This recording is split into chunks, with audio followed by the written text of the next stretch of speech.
Buying your first house with a partner should be the most exciting, happy adventure.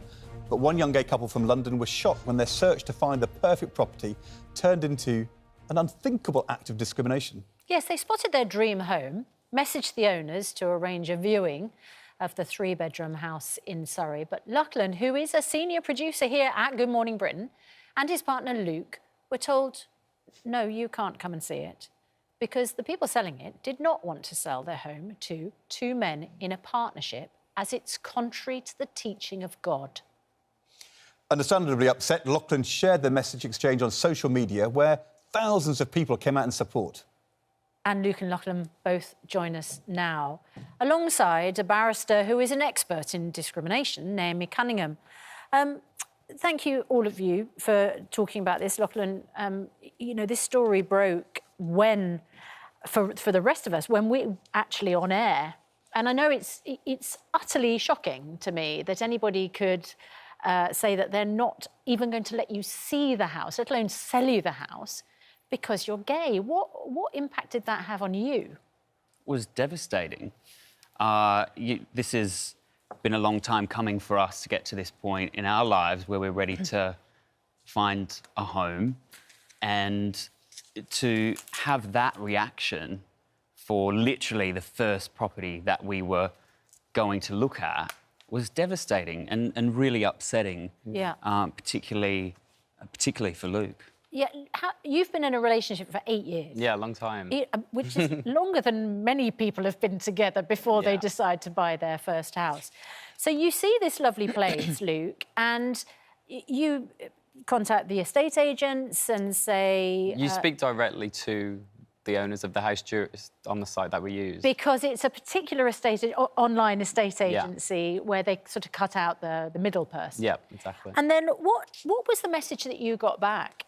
Well, they were asking odd questions and they wanted to know a bit more about us as a couple, which we thought was a bit strange, but because we hadn't done it before, we were like, oh, we'll just let them know a bit more.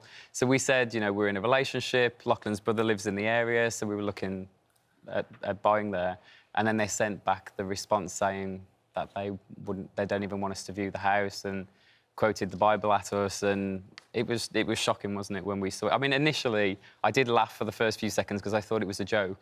The email is astounding, isn't it? Yeah. I mean, when you read it. Yeah, it's shocking. Dear Lachlan and Luke, thank you for sharing your circumstances with us.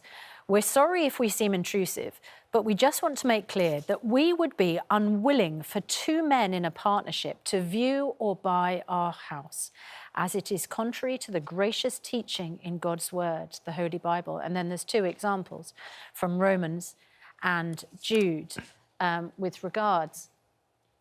Lachlan, you've described how you felt devastated by this, but your mum was particularly upset, wasn't she? Oh, heartbroken is the word that I would use to describe her reaction. Literally, she was in floods of tears.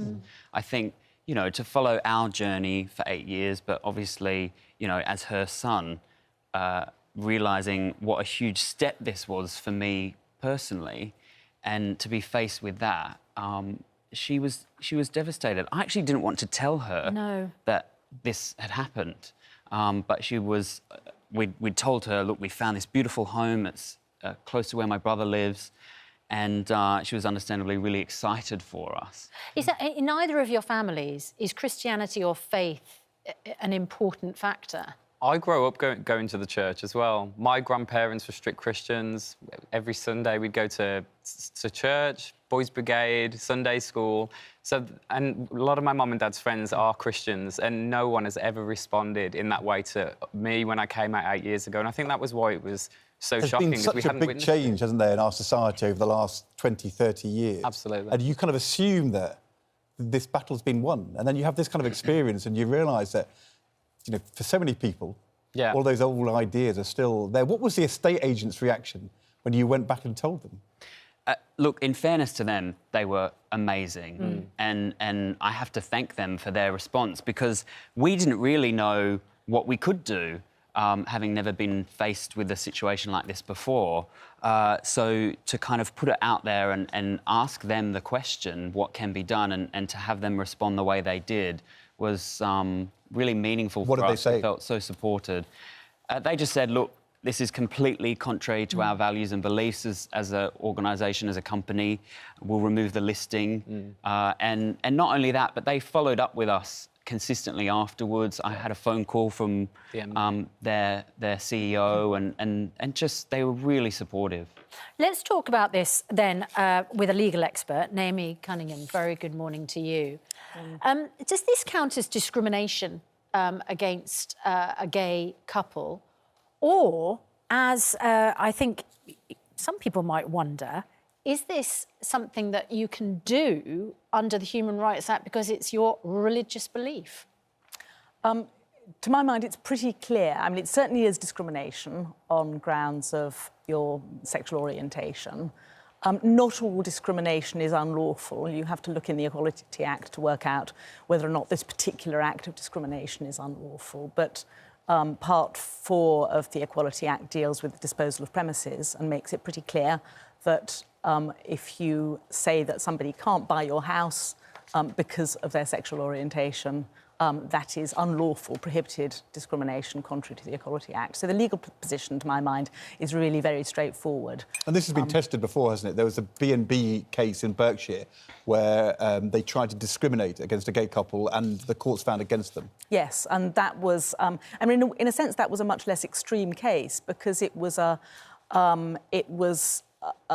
B&B, so it was just they were staying there for a night or two. It wasn't a decision whether or not to sell a house, but there was some degree of relationship. So the peculiar thing about Luke and Lachlan's case is that it's just the selling of a house. It's not a matter of being in somebody's house overnight. It's not a matter of sharing somebody's house with them long term. It's not even a matter of being somebody's tenant over a period. There is no ongoing relationship. All you have to do is buy the house or sell the house and it's over. So it's very odd that they thought they needed to discriminate on these grounds.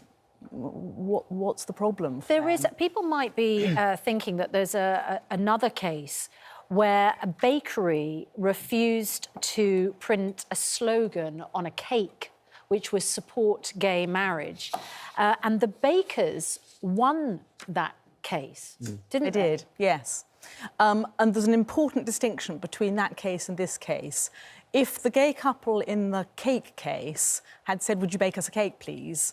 and the bakers had said, "No, because you're gay, we're not baking cakes for gay people," then that would undoubtedly have been unlawful goods and services discrimination contrary to the Act. But it wasn't because they were gay that they weren't prepared to bake the cake. What they weren't prepared to do was write on the cake a message with which they profoundly disagreed. So there was an element there of compelled speech, which was the reason why the Supreme Court, in the end, decided that the bakers were entitled to hold the line. They weren't in the business of printing political statements, and they didn't have to print a political statement they didn't agree with. Are you in any way tempted to take legal action in this case? We haven't really thought about it, have we? No. I think it was more about raising awareness on this issue and to show that, you know, I felt quite naive in thinking homophobia wasn't really out there anymore, and it was a bit of a slap in the face to show that it actually is. And I think it was more about raising awareness about the issue, that it's still there, And we've had so many messages from people since the story came out that have had same-sex couples that have had similar experiences from all over the world in situations like this. It's so easy to brush it under the carpet as well and not say anything. We could have easily read it and put it down and forgot about it, but I think we felt like we needed to do something about it. Absolutely try right. To, Luke, Lachlan, good luck with your house search. You'll find your perfect home. I know you will. Thank you. There's going to be estate agents and house sellers and neighbours across the country who'll be thinking, come live near us, come and buy ours, I'm sure of that. Yeah, thank you so much. Thank you.